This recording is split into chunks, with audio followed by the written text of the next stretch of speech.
ও বান্দা, তোমার মতো নজর করো, র্যাব, আর্মি, পুলিশ, বিডিআরের চাকরি করে এক বেলার নামাজ বাদ দেয় না? নাই? তুমি কেন পারবা না? তোমার বিবেকটা কি নষ্ট করে ফেলছো? তোমার মতো গোলাম রাস্তায় গাড়ি চালায়, ড্রাইভারি করে, নামাজ বাদ দেয় না, তুমি কেন পারো না? তোমার উপরে বুঝি আল্লাহ বেজার, মা বাবার অভিশাপ লাইগা গেল না কিরে বাবা? তোমার মতো যুবক নদীর মধ্যে মাছ ধরে, কৃষি কাজ করে, গামছা বিছাইয়া জমিনে নামাজ পড়ে, এক বেলার নামাজও বাদ দেয় না। কোটি টাকার মালিক, হারাম খায় না, নামাজ ছাড়ে না, অভাব নাই। ব্যবসা করে, চাকরি করে, 5 বেলার নামাজি অভাব নাই। চেয়ারম্যান, মেম্বার, ওসি, ডিসিএসপি, এরপরে উকিল, ব্যারিস্টার, 5 বেলার নামাজ পড়ে, প্রফেসর, ইঞ্জিনিয়ার, নামাজি, ডাক্তার, অভাব নাই। তুমি কেন পারবা না? আমার মন বলে আল্লাহ তোমার উপরে বেজার, আর তোমার মা বাবার অভিশাপ তোমার কপালে লেগে আছে। না হয় তোমার এত বয়ানের পরেও কেন তোমার দিলটা নরম হয় না? মোনাজাত সবাই ধরে, তোমার চোখে কেন পানি আসে না রে বাবা? তোমার ডানে বামে কত যুবকের কান্নার আওয়াজ, তোমার কেন কান্না আসে না? কি ভেবেছো কয়দিন আর বাহাদুরি করবি? এরে নবীর আশিক কই গেল ঢাকা যমুনা গ্রুপের মালিক, কোটি কোটি হাজার লক্ষ কোটি টাকার মালিক, করোনায় যখন ধরিয়েই ফেললো, বলে ওই ডাক্তারেরা কত হাজার কোটি টাকা চাও, নাও, আমারে বাঁচাইয়া দাও। দুনিয়ার সব টাকা দিতেও রাজি হইল, দুনিয়ার কোন ডাক্তার তারে বাঁচাইতে পারলো না। আজকে সব পড়ে আছে। যমুনার মালিক জমিনের মধ্যে বেঁচে নাই, সাদা 3টা কাফনের প্যাকেট বানাইয়া ওই মাটির গর্ভে রাইখা তার আপন জনের এখন সেই বাবার টাকা দিয়া গুনার কাজের মাস্তানি করে, আর বাহাদুরি করে যে আমার ছেলে এই পাশ সেই পাশ। তোমারে সালাম দেয়নি? না দিলে তুমি কিসের সন্তানের বাহাদুরি করো? কয়েক মাস আগে ঢাকা বাড্ডা থানা, ঢাকা গুলশানের পাশে, কোটি টাকার সম্পদ রেখে বাবায় মারা গেল। 24 ঘন্টা বাবার লাশ দরজার সামনে ফালায় রাখলো। 2টা বড় বড় সন্তান বাবার লাশটা দাফনের চিন্তাও করে না। 24টা ঘন্টা হয়ে গেল, সবাই দোনো ভাই ঝগড়া লাগাইলো বাবার সম্পদ ভাগাভাগি নিয়া। বাবার লাশটা দাফনের সময় পায় নাই, 24 ঘন্টা চলে গেছে।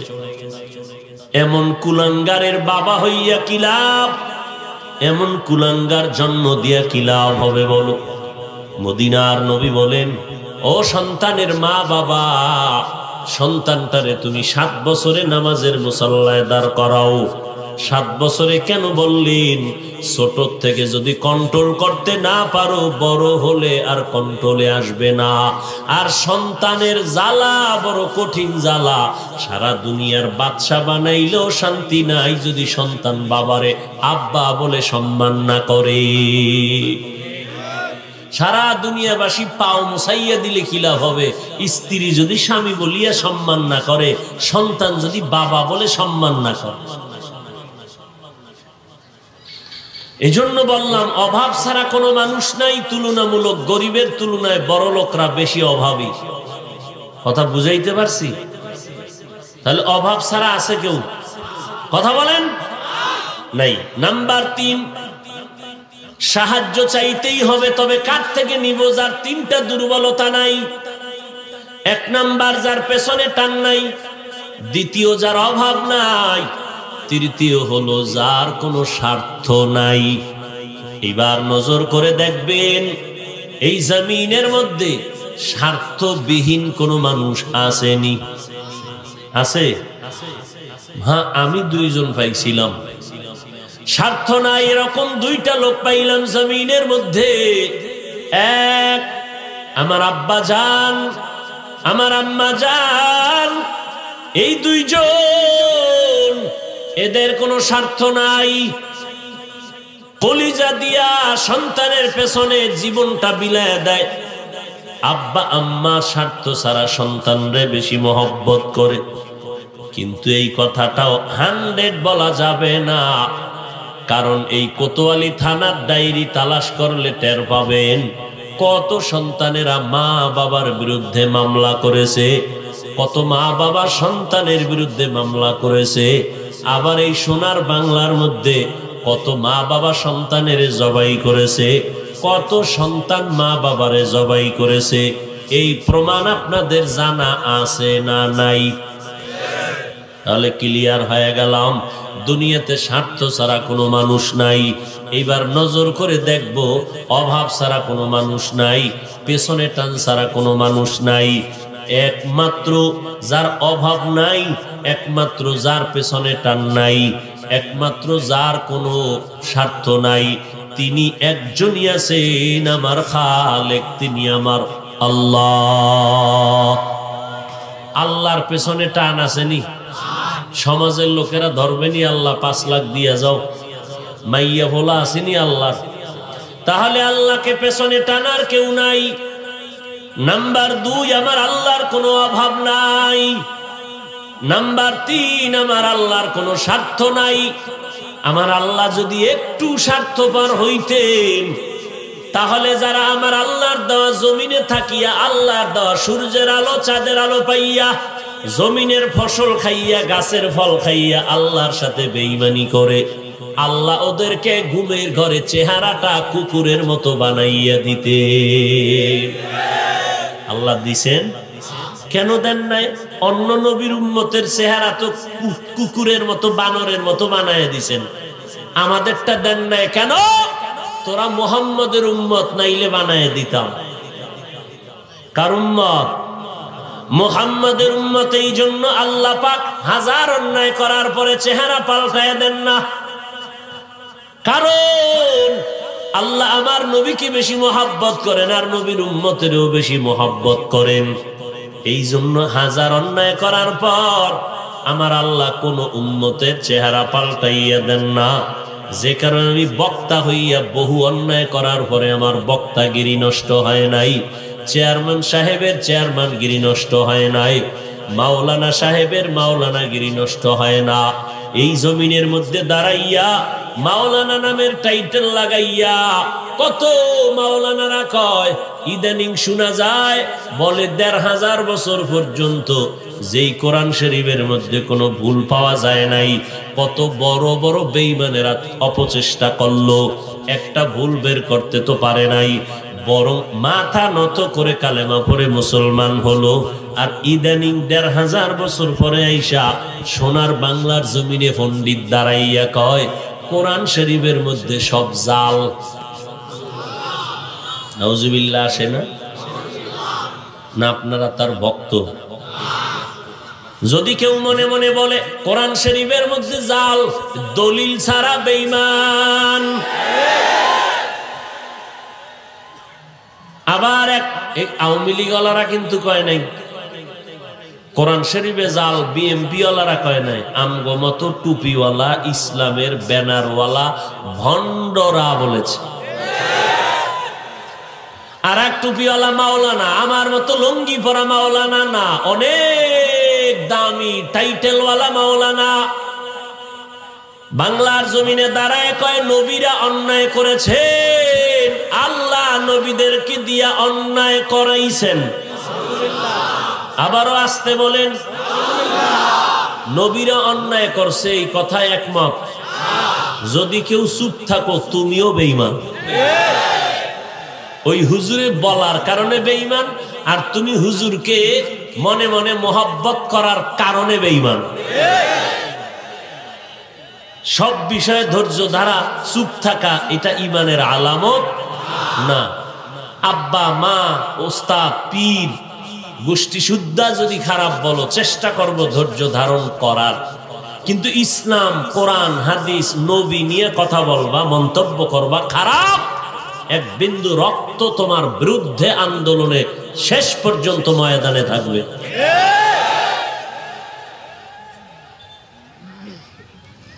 আর এক মাওলানা বলতেছে কালেমা লা ইলাহা ইল্লাল্লাহ মুহাম্মাদুর রাসূলুল্লাহ এটা কুফরি কালেমা।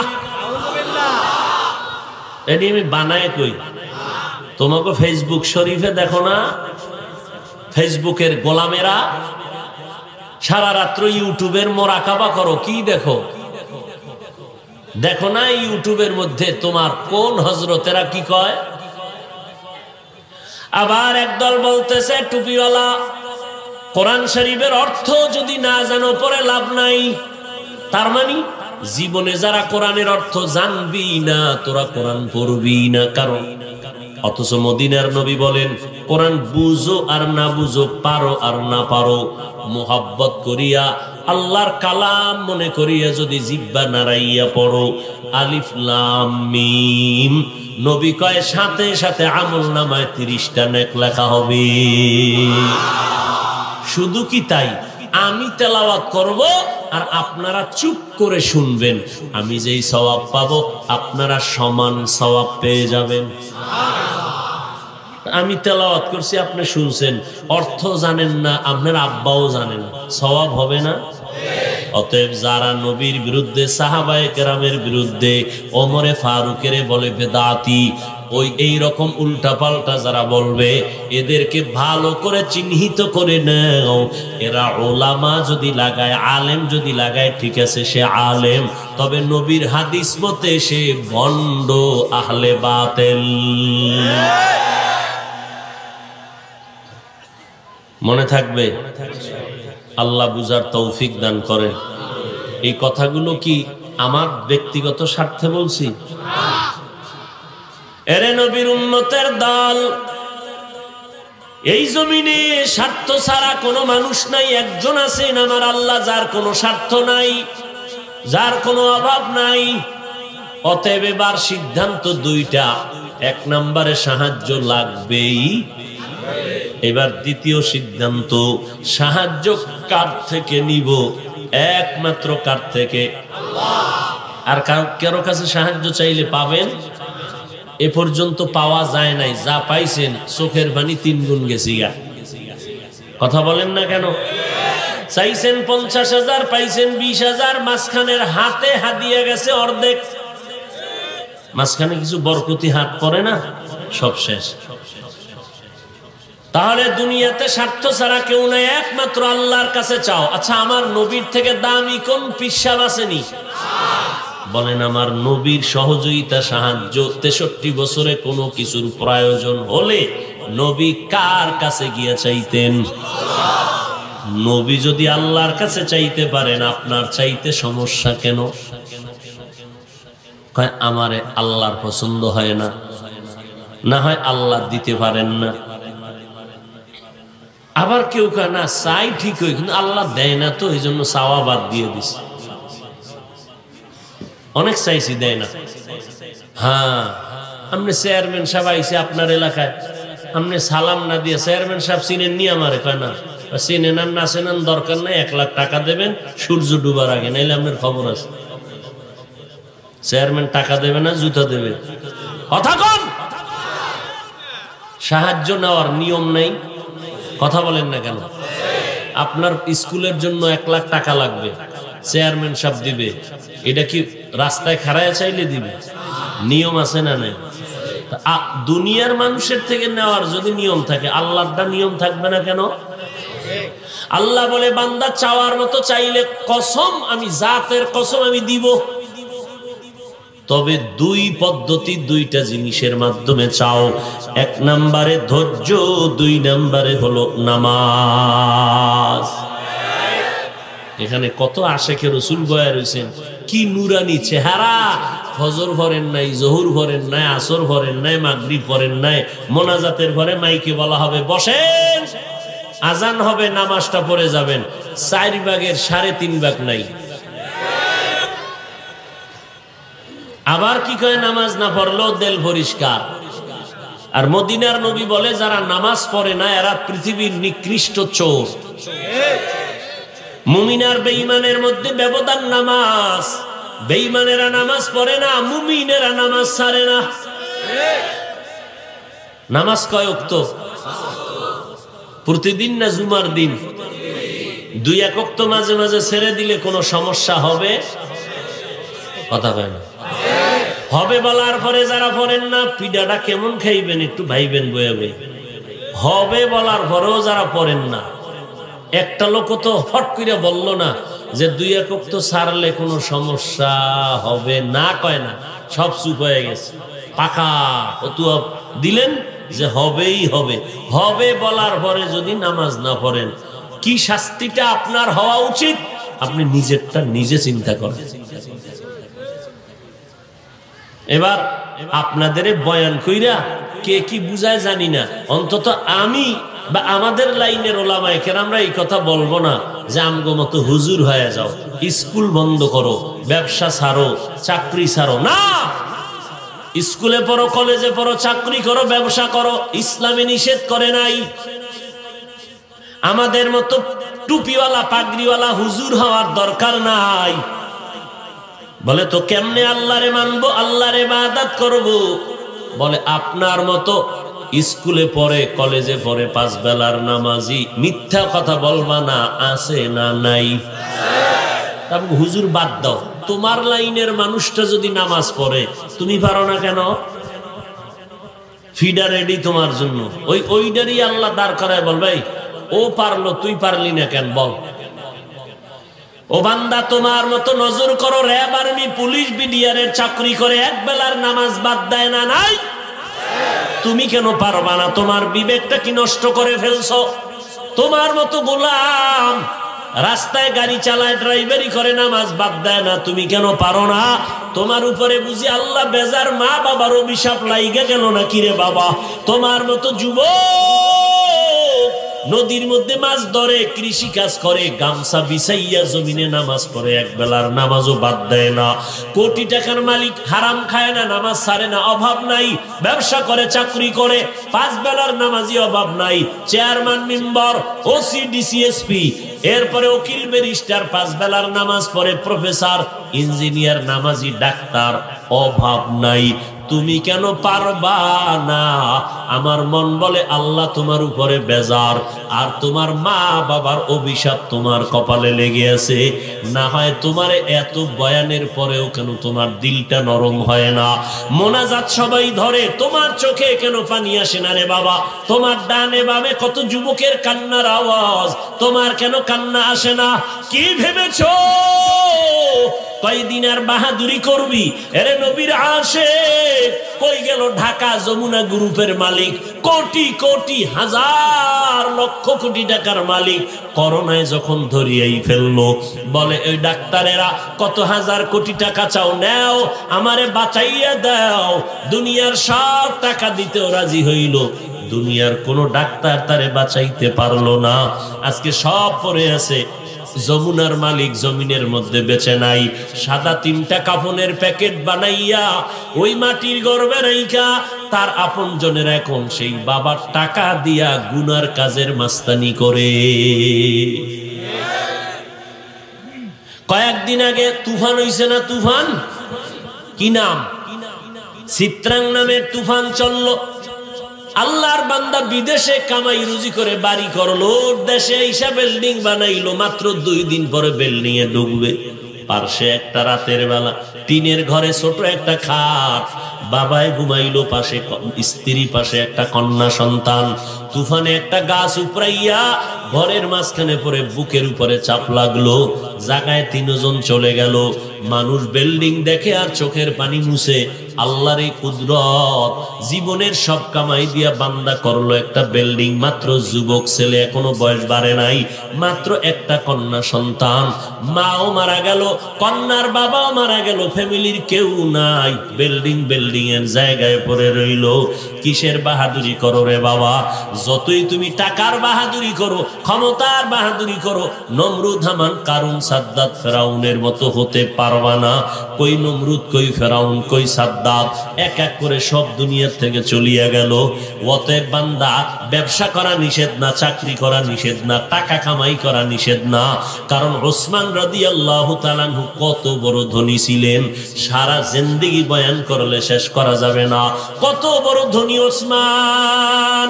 অথচ সেই ওসমানকে আমার নবী বলেন, আমার কন্যা দুইটা দিলাম, থাকলে আরো একটা দিতাম। ও নবীর উম্মতির দল, ওসমান গনি এত বড় ধনী, নবী বলেন জান্নাতের মধ্যে সব নবীর একজন বন্ধু হবে, আর আমি মুহাম্মদের জান্নাতি বন্ধু হবে আমার ওসমান। ধনী হওয়া নিষেধ না, গাঞ্জা খাওয়া নিষেধ, মদ খাওয়া নিষেধ, জুলুম করা নিষেধ, গালি দেওয়া নিষেধ, অন্যের হক নষ্ট করা নিষেধ। ধনী হওয়া নিষেধ না, বান্দার হক নষ্ট করা নিষেধ। যদি করে মরার পরে না, মরার আগে পঙ্গু হইয়া মরতে হবে, রসুলের হাদিস। দুইটা গুনাহ আছে এমন, যেই গুনাহ করলেই শাস্তি দুনিয়ায়, মরার পর না আগে? আগে। এক নাম্বার গুনাহ হলো যারা মা বাবার সাথে বেয়াদবি করবে, এদের শাস্তি মরণের আগে দুনিয়ায় হবে। আর যারা অন্যের উপরে জুলুম করবে, এই জুলুমের শাস্তি দুনিয়াতেই আল্লাহ দিয়ে দিবেন। ও নবীর উম্মতের দল, আল্লাহর কাছে তওবা করা ছাড়া পথ নাই। আমার আল্লাহ কত দয়াময়। আল্লাহ বলে, বান্দা পাহাড় সম পরিমাণ যদি অন্যায় করো, আমার কাছে মাথা নত করে তওবা কর, আল্লাহ তোমার জিন্দেগির বাইরে চলবো না, নামাজ ছাড়বো না, বেপরদায় চলবো না, চাকরি করি, ব্যবসা করি, লেখাপড়া করি, কিন্তু আল্লাহর বিরুদ্ধে যাব না, নবীর তরিকার বাইরে যাব না, 5 বেলার নামাজ আর ছাড়বো না, মা বাবার দোয়া নিয়ে চলবো, নবীর তরিকা মেনে চলবো, আল্লাহর মোহাব্বত নিয়ে চলবো, আল্লাহর মোহাব্বত নিয়ে 5 বেলার নামাজ পড়বো, উলামায়ে কেরামের পরামর্শ নিয়ে চলবো। ও আল্লাহর বান্দারা, সমস্যা নিয়া দুর্বল হইয়া তুমি জান্নাতের পথে আগাইতে পারবা না। অবশ্যই তোমার সহযোগিতার বেশি প্রয়োজন। সহযোগিতা কার থেকে নিবা?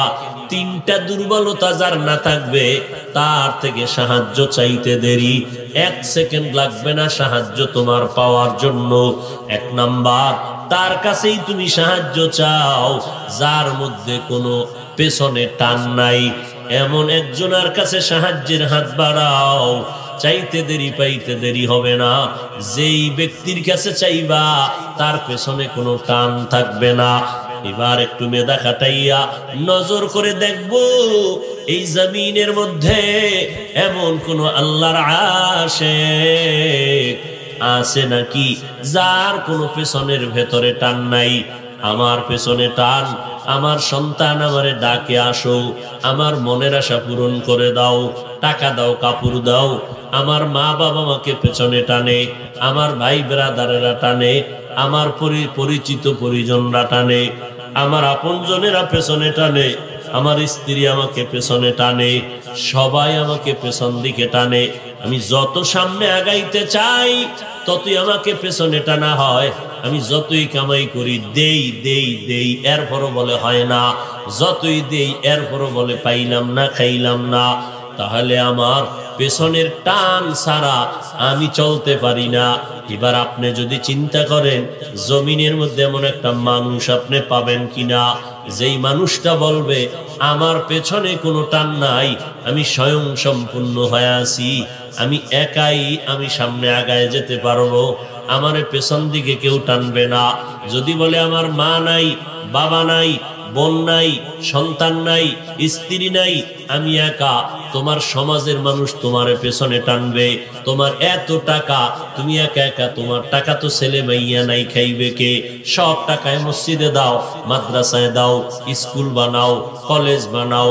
এবার একটু ভেবে চিনতে বলবেন, এই জমিনের মধ্যে পিছু টান নাই এমন একটা মানুষ আপনাদের নজরে আছে কিনা বলেন? বুঝাছি না বলেন, তাল মিলাইন না, আছে কিনা বলেন? এমন একটা মানুষ যার পেছনে টান নাই, এমন একটা মানুষ আছে? 3টা দুর্বলতা যার নাই, তার কাছে তুমি সাহায্যের হাত বাড়াও। আচ্ছা, সাহায্য লাগবে কিনা এই বিষয়ে আপনাদের মতামত কি? সহযোগিতা ছাড়া চলতে পারবে কোনো মাস্তান আছে কিনা বলেন? কেউ বলতে পারবে আমার টাকা পয়সা, বাড়ি গাড়ি, ক্ষমতা সব আছে, আমি এখন কারো সহযোগিতা ছাড়া একা চলতে পারবো, এরকম কেউ বলার ক্ষমতা আছে? সবাই একমত? তার অন্যের সহযোগিতা লাগবে, বলেন না কেন? লাগবেই লাগবে, এতে কোনো সন্দেহ নাই। যদি কেউ বলে আমি কারো সাহায্য নিব না, সহযোগিতা নিব না, তাহলে এর মতো প্রতিবন্ধী পঙ্গু জমিনে আর কেউ নাই। তাহলে আমরা সবাই একমত, সহযোগিতা লাগবেই। এখন সহযোগিতাটা কার থেকে নিব সেই কথাটা বললাম। আমি যদি এবারই জিগাই, সবাই হাত পা উঁচু করে বলবেন আল্লাহর থেকে। আপনার এই দাবি 100% মিথ্যা দাবি। আপনার শুধু ঠোঁটের চাপাবাজি, অন্তরে মোটেও নাই। যদি দাবিটা অন্তরের হইতো, এই জমিন থেকে 40 বছর আগে সুদী কারবারি এনজিওরা পালাইয়া যেতে বাধ্য হতো।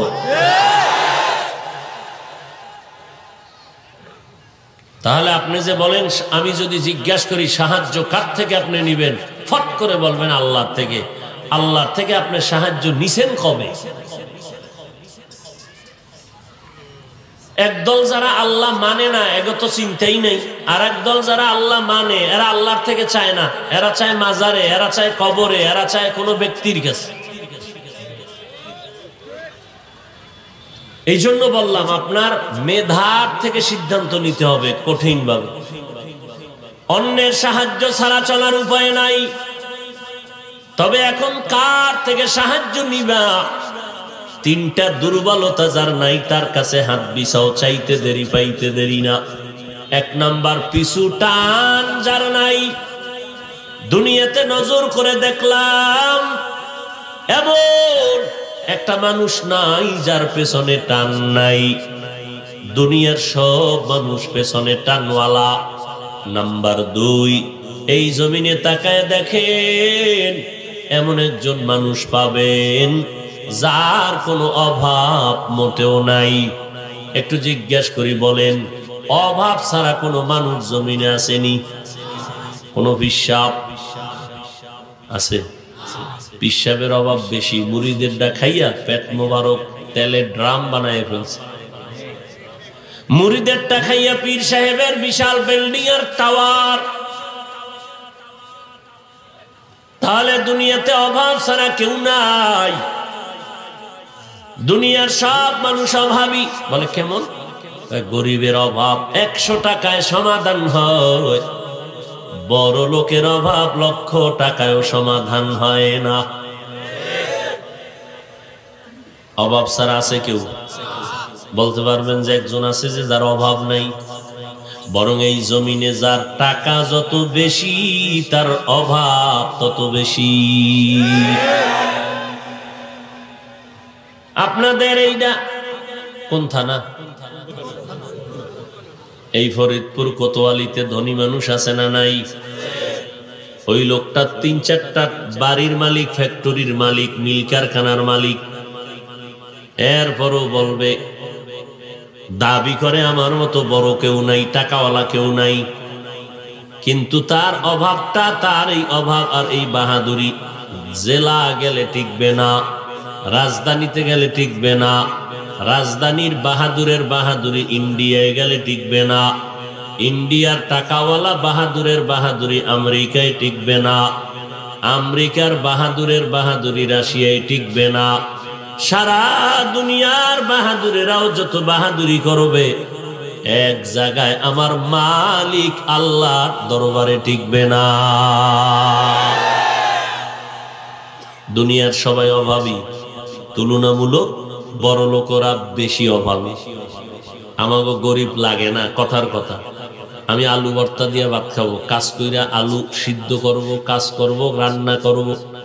বড় লোকের খানা কাজের লোকেরা পাকাইয়া না দিলে আর খানা হবে না, রোজা রাখা লাগবে না খাইয়া।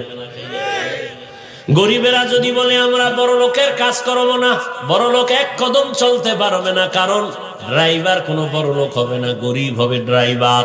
খানাটা পাকাইয়া দেয় গরিব, বাথরুমটা পরিষ্কার করে দেয় গরিব, জুতা 2টা মুছিয়া দেয় তাও গরিব কাজের লোকেরা। ছেলেটার জন্য ফ্ল্যাট লেখা দিল বাবায়, মাইয়ারে ফ্ল্যাট লেখা দিল, স্ত্রীর নামে লেখা দিল। এইবার বাবায় মরণপন্ন হয়ে গেল অল্প বয়সে। কি ব্যাপার? তাই এখন ছেলে জিজ্ঞাসা না, মেয়ে জিজ্ঞাসা করে না, কেউ খবর নেয় না, কারণ আমার পুঁজি সব আমি তাদের দিয়ে দিছি নাম লেখাইয়া। এইরকম কিছু তার সেরা বাবা বুদ্ধিহীন, যারা উপযুক্ত সন্তানকে সময়ের আগেই সব কিছু দিয়ে দেয় আবেগে, শেষ পর্যন্ত বিছানায় কান্না করে করে মরিয়া যায়, দেখার মতো কোনো সন্তান কাছে পায় না। এরকম আবেগওয়ালা বড় লোকরা আছে না? আপনাদের জানা না থাকলে আমরা তো আর দলিল ছাড়া ওয়াজ করি না, বহু প্রমাণ আছে আমাদের হাতে। বড় লোক, টাকার অভাব নাই, পয়সার অভাব নাই, ছেলেরা পারে না জুতা মারে। সমস্যা, ছেলেরে অল্প বয়সে কোটি কোটি টাকার মালিক বানায় দিছে, ছেলে হয়ে গেছে বেপরোয়া, এখন আর কন্ট্রোল করতে পারে না। এখন ছেলে কন্ট্রোল করে বাবারে, উল্টা পাল্টা করলেই মাইর। সোনার বাংলার কথা শোনাচ্ছি, অন্য কোন দেশের না, যে সন্তান বাবারে মারে, মাকে মারে, হাত দিয়ে মারে, লাথি মারে। সোনার বাংলার ইতিহাস। শব্দ সন্তানের, বাপ মার মোটেও দোষ নাই। কথা কয় না? হ্যাঁ, এরে আব্বা জান, মদিনার নবী বলে গেছেন, সন্তানের 7 বছর যখন হবে নামাজের মুসাল্লায় দাঁড় করাও। আমরা এত বড় আলেম হওয়ার পরে এখনো সুযোগ পাইলে চেষ্টা করি বাবার জুতাটা মুইসা দেওয়ার জন্য। এখানে একজন বড় লোক পারলে দাঁড়ায় বলবেন, মহব্বতে, কোনো ঝগড়া নাই। আপনি আজকে বাসায় গিয়ে যদি বলেন, ছেলে তোরে ডেইলি আমি 1 লাখ করে টাকা দিব। কেন আব্বা, কারণ কি? তোর একটা কাম অল্প মাত্র 1 মিনিট। কি বাবা? আমার জুতা 2টা মুইসা দিবি। একজন বড় লোক বলতে পারবে, সন্তান 1 লাখ টাকা ডেইলি পাওয়ার লোভে আপনার জুতা মুইসা দিবে প্রতিদিন? আছে এরকম সন্তান জন্ম দিতে পারছেন? ওরে আপনার সন্তানকে টাকা দিবেন কেন? আর যেই সন্তান টাকায় রাজি হবে, ওটা কেমন বদমাশ জানেননি? ও 1 লাখ টাকা নিয়ে 10,000 টাকায় আর একটা কর্মচারী রেখে দেবে, তুই 10,000 টাকা নিবি, আব্বার জুতাটা মুছে দিবি।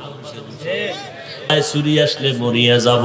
হায়াতের মালিক আল্লাহ, ইজ্জতের মালিক আল্লাহ, রিজিকের মালিক আল্লাহ। আর কোনদিন আল্লাহর বাহিরে যাব না, নবীর তরিকার বিরুদ্ধে যাব না, মা বাবারে কষ্ট দিব না, উলামায়ে কেরামের বিরোধিতা করে গুনাহগার হব না, এবং দেশ ও জাতির বিরুদ্ধে কোনো ষড়যন্ত্র করব না। সবার কপালে তওবা নসিব হবে না, কারণ 13টা বছর আমার মায়ার নবী আবু জাহালকে বয়ান করলো, আবু জাহাল তওবা করলো না। এইরকম শক্ত অন্তরওয়ালা জমিনের মধ্যে কিছু মানুষ থাকবে, কোনো বয়ানে তাদের দিলটা নরম হবে না, এরা উল্টা দিকে চলতেই থাকবে। বলবে নামাজ না পড়লে কোনো সমস্যা নাই, রোজা না রাখলে সমস্যা নাই, জিকির না করলে সমস্যা নাই। এইভাবে বলে বলে বান্দা নিজের কপালটাকে পুড়ে ফেলবে। আর এর মধ্যেও যদি 2-1 আল্লাহর গোলাম দিলটা নরম করে তওবা করে আর বলে, হে মালিক, আর জীবনে অন্যায় করব না, কোন দিন জানি মরণের ডাক আসে পড়ে, আজকে থেকে তওবা করে নিলাম, জীবনটা গেল, আর নামাজ ছাড়ব না, মা বাবারে কষ্ট দিব না, উলামায়ে কেরামের বিরুদ্ধে যাব না, দেশ ও জাতির বিরুদ্ধে ষড়যন্ত্র করব না, নবীর তরিকা নিয়ে জীবনটা চালাবো। তওবা করার যদি নিয়ত থাকে কারো অন্তরে, মুনাফিকি দুর্বলতা যদি না থাকে, খাঁটি তওবার নিয়ত যাদের আছে, শুধু তারা 2টো হাত আমার আল্লাহকে দেখাইয়া দেন। আল্লাহ হাতগুলো কবুল করে নেন, তওবা কবুল করে নেন, তওবার উপরে মজবুত হইয়া চলার তৌফিক দান করেন। আমিন। আলহামদুলিল্লাহি রাব্বিল আলামিন, ওয়াসসালাতু ওয়াসসালামু আলা সাইয়্যিদিল আমবিয়াই ওয়াল মুরসালিন ওয়া আলা আলিহি ওয়া আসহাবিহি আজমাইন। ইয়া আরহামার রাহিমিন, ইয়া আরহামার রাহিমিন, ইয়া আরহামার রাহিমিন, রব্বিরহামহুমা কামা রব্বায়ানি সগীরা। আয় আল্লাহ, মাহফিল কবুল করে নেন, আয়োজনকারী সহযোগিতাকারীদের কবুল করে নেন, দান সৎকারীদের কবুল করে নেন, এলাকার ঘরে ঘরে শান্তি দান করেন। আয় আল্লাহ, কামাই রুজি ব্যবসা যারা করে বরকত বাড়ায় দেন, মা বোনদের পর্দানিশি আবেদা বানায় দেন, সন্তানগুলো নেককার বানায় দেন। সারা দুনিয়া